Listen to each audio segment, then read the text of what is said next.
Tarot, soins énergétiques, pendule, j'ai décidé de me lancer dans beaucoup de choses cette année, en plus de poursuivre la communication animale. J'avais envie de partager ça avec vous, mais aussi de garder une trace de cette chose précieuse qu'est l'apprentissage. Il y aura de tous les formats, des vidéos explicatives ou récapitulatives, des audios où je laisse libre cours à mes ressentis ou réflexions, ou encore des study with me. Bienvenue dans mon journal de bord. Journal de bord.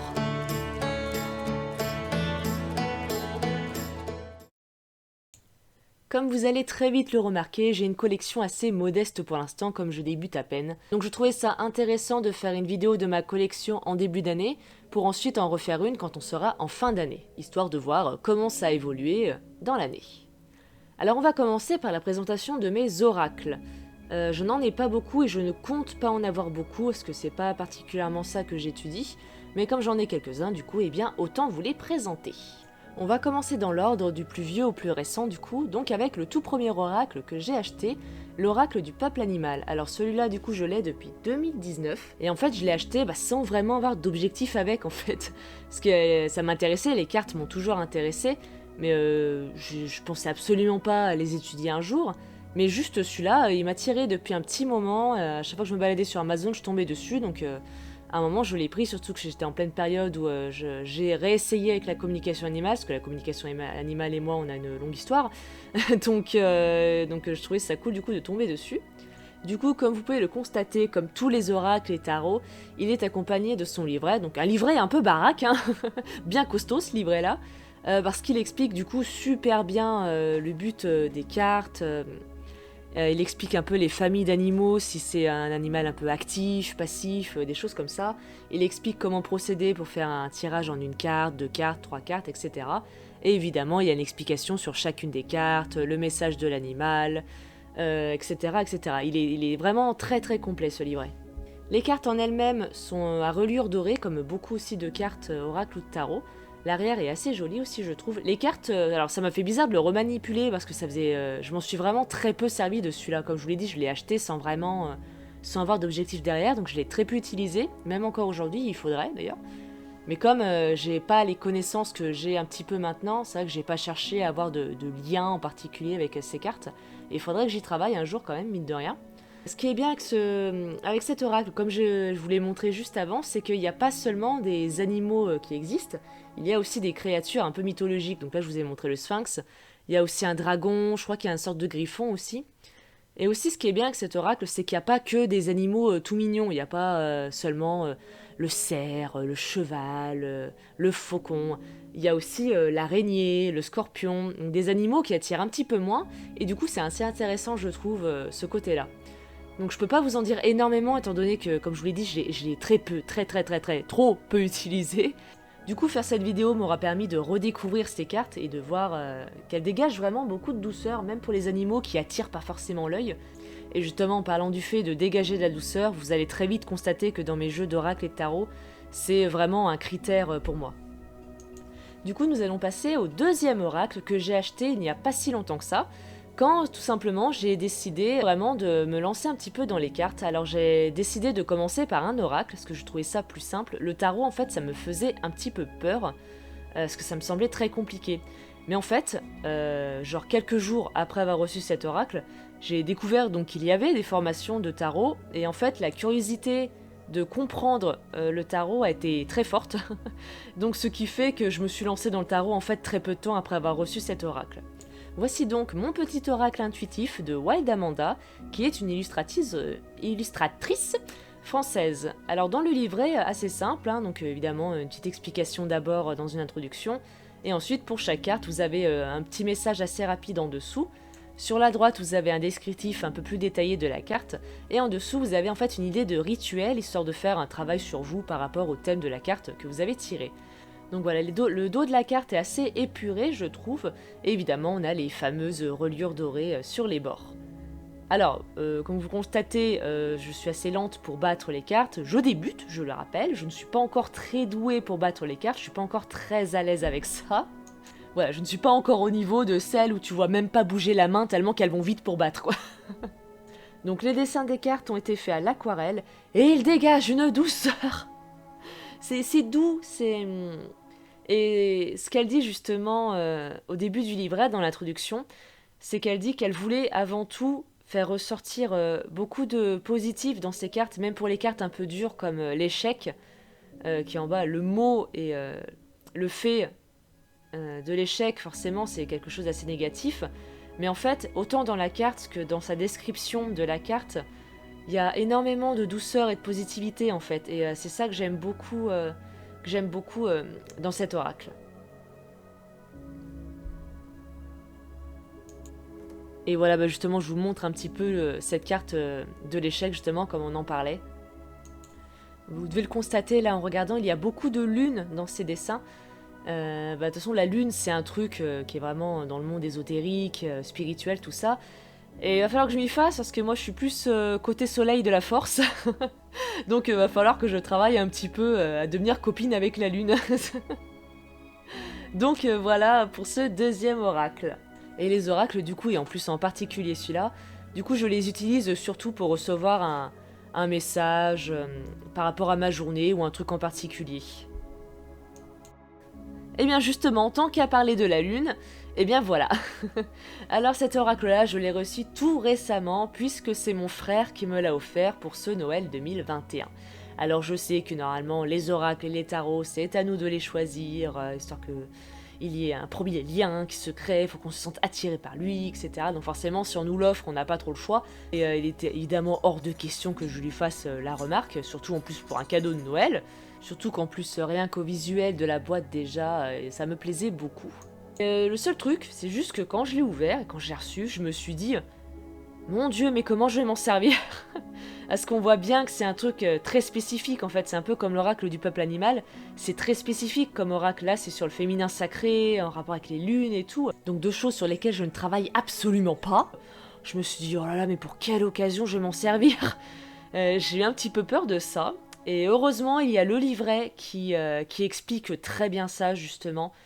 Il vous dit vraiment comment s'en servir, à quel but s'en servir. Je l'ai trouvé vraiment très détaillé à ce niveau-là et ça m'a un petit peu rassurée. Vraiment des explications au top qui m'ont aidé du coup moi à comprendre un peu, à savoir pourquoi j'allais m'en servir. Je ferai des tirages en pleine lune pour l'instant, je pensais faire nouvelle lune et pleine lune, mais j'ai tellement de choses à faire en ce moment que pour l'instant je me dis je vais juste laisser en pleine lune et voir un petit peu le message que je vais y recevoir et voir sur quoi je vais pouvoir travailler avec ces cartes. Dans la vidéo, je les ai étalées pour vous montrer et moi surtout prendre mon pied parce que qu'est-ce qu'il glisse bien. Oh, mais c'est un truc, c'est un bonheur. C'est le jeu de cartes entre les oracles et les tarots, c'est celui qui glisse le plus dans ceux que j'ai. Il glisse même un peu trop parce que pendant la présentation des cartes, en vrai, j'avais du mal à toutes les dire, ça glissait à mort. Donc ça a son petit défaut, mine de rien. Mais quel bonheur à manipuler sinon hormis ça, c'est incroyable. Du coup, sur la toute première carte, je vous ai montré un petit peu comment elles étaient arrangées. Donc vous avez évidemment le nom de la carte, l'image, et en dessous, vous avez un petit message qui est lié au thème de la carte. Et en plus de ça, évidemment, chose qui me plaît énormément, la douceur qu'il dégage. En plus, avec ces petites couleurs pastel là, il est vraiment très sublime ce jeu. Vraiment, il est doux, mais qu'est-ce qu'il est doux. Il est assez varié, je trouve, dans ses illustrations. Il y a autant des illustrations du coup de femmes, comme c'est sur le féminin sacré, mais aussi des objets, des objets de la vraie vie, des objets ésotériques, des choses un peu mystiques. C'est très varié en fait, et j'ai trouvé ça assez sympa. Voilà pour ce troisième et dernier oracle, donc je trouve vraiment très très très beau. Et juste voilà, bon, qui m'aura fait un petit peu paniquer, comme je ne savais pas vraiment trop dans quel but m'en servir. Mais voilà, vous l'aurez compris, ce cadeau m'a fait extrêmement plaisir. Donc au niveau des oracles, je ne compte pas en avoir beaucoup. En fait, je compte même dans l'année m'en prendre seulement un. Quand j'ai choisi mon petit oracle intuitif, en fait, j'ai longuement hésité avec un autre. Et c'est cet autre-là, du coup, que j'aimerais me prendre dans l'année. On passe du coup maintenant à la présentation de mes tarots, où j'ai pour projet d'en avoir beaucoup plus, contrairement à ce que j'avais prévu. On commence par le mastodonte. Non bien sérieusement, regardez-moi cette énorme boîte du tarot de Histoire de sorcière. Et évidemment, il est accompagné de son livret. Donc avec son introduction, son explication du jeu, comment s'en servir, et même noté des petits rituels, comment faire son hôtel, aussi j'ai trouvé ça très intéressant, je compte pas en faire, mais je trouve ça intéressant pour ceux qui veulent en faire. ceux qui veulent vraiment aller dans le délire, sorcellerie, tout ça, donc faire leur petit hôtel. Et même le livret, en fait, est fait avec humour et c'est très appréciable, en fait. Vous avez aussi des exemples de tirages à faire, et ensuite par rapport aux cartes en elles-mêmes, donc sur la gauche vous avez la carte, et ensuite sur la droite, sur 1 ou 2 pages, ça dépend, vous avez déjà la description de la scène qui se passe sur la carte, ensuite la description de la carte en elle-même, et enfin vous finissez par un message où on va poser plusieurs questions qui vont vous amener à avoir une réflexion sur cette carte. Ah et d'ailleurs voilà, vous voyez, j'ai eu un petit souci sur la boîte. Après plusieurs utilisations, j'ai la languette en fait qui s'est arrachée. Je sais pas si c'est tombé sur beaucoup de personnes, mais moi en tout cas c'est le cas, c'était pas très solide. J'ai choisi ce tarot en fait parce que le tarot de Rider-Waite autant que le tarot de Marseille ne me tentait pas en fait. J'étais pas fan des illustrations ni rien.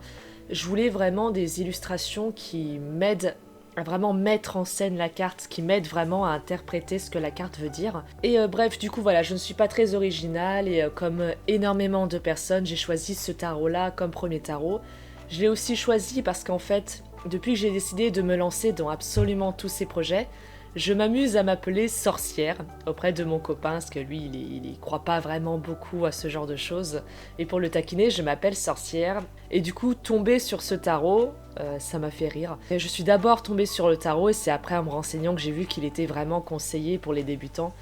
Et donc voilà, je voyais une sorcière, le tarot histoire de sorcière, enfin... Pour moi, je trouvais du coup c'était vraiment le tarot idéal pour moi, ça m'a fait rire. Et quand j'ai vu les illustrations, vraiment, j'ai juste adoré. J'aime beaucoup cet univers déjà coloré, et surtout qui met en scène un peu tous les clichés de la sorcière, mais gentiment en fait. Des petits chats noirs, leurs petits chapeaux, leurs balais. C'est fait avec humour aussi, il y a beaucoup d'humour dans ce jeu, mais il arrive quand même à rester sérieux, notamment dans certaines cartes, et tout en gardant une interprétation vraiment facile à voir. Donc vraiment, toutes ces choses qui font que c'est vraiment le jeu idéal pour des débutants. Donc voilà, je l'aime beaucoup, je m'en sers beaucoup, vu que c'est un des seuls que j'ai pour l'instant, c'est celui-là dont je me sers le plus. Et d'ailleurs, les anti-reliures dorées vont être contents, puisque je pense que vous l'avez remarqué, il n'y a pas de reliure dorée sur les bords de ce carte-là. On passe du coup au deuxième tarot que j'ai acheté en fait en même temps que Histoire de sorcière. Donc du coup le tarot de Marseille Waite, qui est bien plus petit que Histoire de sorcière, hein, il est bien moins imposant. Et même son livret, et ça pour le coup je trouve ça dommage, le livret, c'est qu'il y a vraiment juste quelques mots-clés pour la carte à l'endroit autant que la carte à l'envers. Carte à l'envers je fais pas encore parce que je trouve que c'est trop compliqué quand on débute. Je demande pas à ce que le livret fasse 3 pages pour chaque carte, mais au moins ce qui est au moins un petit peu plus de détails ou que ça aide un petit peu plus à comprendre la carte, surtout quand on débute. Donc j'étais un petit peu déçue devant ce livret en fait. Du coup, pourquoi j'ai choisi ce jeu-là? En fait, je trouvais ça dommage aussi quand même de ne pas avoir un tarot vraiment emblématique des tarots, que ce soit tarot de Marseille ou tarot de Rider-Waite. Mais j'avais ce souci-là que vraiment il n'y avait aucun des deux qui me tentait. Dans les illustrations, je les trouvais vieillottes, les couleurs me tentaient pas, même dans les rééditions, enfin... Et du coup, à un moment, eh bien, je suis tombée sur une vidéo de présentation du Marseille Waite. Donc en fait, un jeu de tarot qui unit ces deux genres de tarot différents. Donc un tarot de Marseille qui reprend les codes du Rider-Waite, donc qui garde l'univers médiéval du tarot de Marseille tout avec la modernité du tarot de Rider-Waite. Et ce qu'il faut savoir, c'est que je suis très pacifiste comme fille, et du coup, voir un tarot qui fait un sorte de juste milieu, en fait, qui prend un petit peu des deux et qui fait son propre truc, en fait, c'est complètement moi. C'est aussi complètement ma façon de faire, et donc en fait j'ai tout de suite adoré le concept. En soi, les images, c'est pas non plus un truc de fou, mais je les trouve déjà un peu plus belles que sur les autres jeux. J'aime bien les couleurs qui sont pas trop flashy, parce que j'ai vu une réédition du Rider-Waite où les couleurs elles étaient archi flashy, enfin ça me plaisait pas du tout. Là je trouve les couleurs déjà un petit peu plus sobres. Donc je le trouve assez sympa. Et celui-là, en fait, pour l'instant, je ne l'utilise pas pour des tirages, je l'utilise pour l'étude du tarot. Donc c'est celui-là que j'utilise avec moi, que je garde avec moi quand je prends mes cours de tarot pour étudier tout ça. Et en fait, concernant les tarots en général, je m'auto-fous de ma gueule un petit peu de temps en temps, parce qu'en fait, je comptais pas avoir particulièrement beaucoup de tarots. En fait, je voulais même commencer en faisant directement le mien, parce que le tarot, c'est un monde qui me faisait tellement peur que je me dis, je vais créer le mien et ça va être bien plus simple. Mais bon, on parle quand même de 78 cartes à créer. Et en demandant conseil en fait à Margot Robert Winterhalter, donc celle avec qui je fais la formation, elle m'a dit que c'était mieux de d'abord commencer par un tarot déjà tout fait, histoire d'apprendre à connaître le jeu, les archétypes, etc. Et de mieux savoir quel genre de jeu je veux faire plus tard. Donc, et en fait, je comptais pas avoir une grosse collection. En fait, quand je voyais les gens qui montraient leur collection de tarot, et je voyais ces dizaines ou ces vingtaines de boîtes de tarot qu'elles avaient, je me disais, mais elles sont complètement tarées. Et ouais, bah maintenant je les comprends, hein, maintenant que j'ai mis un pied dedans, quand je vois la tête de ma wishlist déjà. Donc moi qui à la base voulais commencer avec seulement mon tarot et peut-être un à la limite acheté comme ça, et bah maintenant je me retrouve avec au moins 5 ou 6 tarots que je veux, puis en plus le mien que j'aimerais toujours faire. Puis il y a tellement de tarots super jolis en fait, et tellement de sortes différentes. C'est super intéressant en fait d'avoir un tarot que tu peux utiliser en fonction des circonstances, par exemple, en fonction si tu fais sur un thème sentimental, sur un thème de développement personnel, aussi en fonction de ton humeur, si tu as envie, si tu es déjà un peu déprimé, bah autant prendre un petit tarot un peu doux qui peut t'aider à te dire les choses en douceur, ou si au contraire tu as besoin qu'on te secoue un petit peu, bah prendre un tarot un petit peu sombre. Des trucs comme ça en fait, il y a tellement de possibilités, et du coup franchement maintenant je comprends ceux qui ont une collection de fous quoi. Donc voilà pour ma petite collection d'oracles et de tarot en ce début d'année. Et concernant ma collection, du coup, eh bien écoutez, on se retrouvera en fin d'année pour voir comment cette collection a évolué. Et puis voilà.